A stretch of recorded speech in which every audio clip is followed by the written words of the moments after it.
IMSPARK, Tax Fairness and Democratic Trust. Imagined Endstate.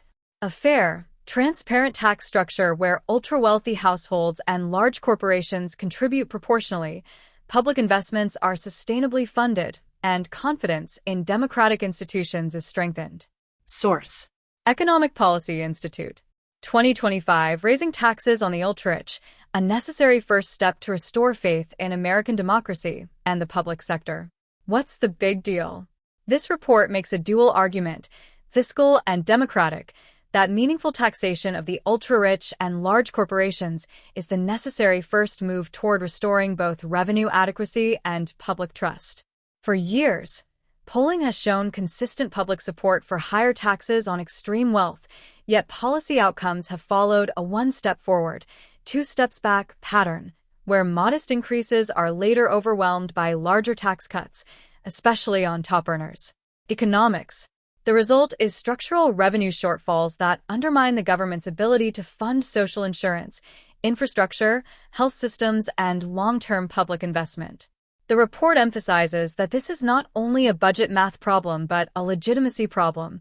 When the public sees the most powerful actors shield income through preferential rates on capital gains, wealth, and loopholes, confidence in fairness erodes. Recommended measures include aligning tax rates on wealth-derived income closer to labor income, imposing a targeted wealth tax on the top 0.1%, converting estate taxes into progressive inheritance taxes, restoring higher top marginal rates, adding millionaire surtaxes, and closing corporate and ultra-high net worth loopholes. The authors stress that starting with the ultra-rich is strategically important because it sends a visible fairness signal that the system is enforceable at the top, which creates political space for broader, more constructive tax debates later.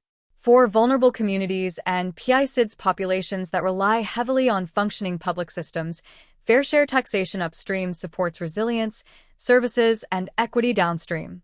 In this framing, paying a fair share is not punitive. It is proportional participation in sustaining the democratic and economic system that generated the wealth in the first place. Imagine a system where contribution scales with capacity and fairness is visible, measurable, and enforced.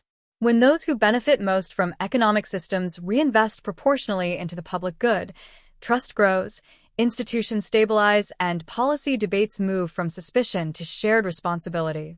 Fair share is not just tax policy. It is democratic infrastructure.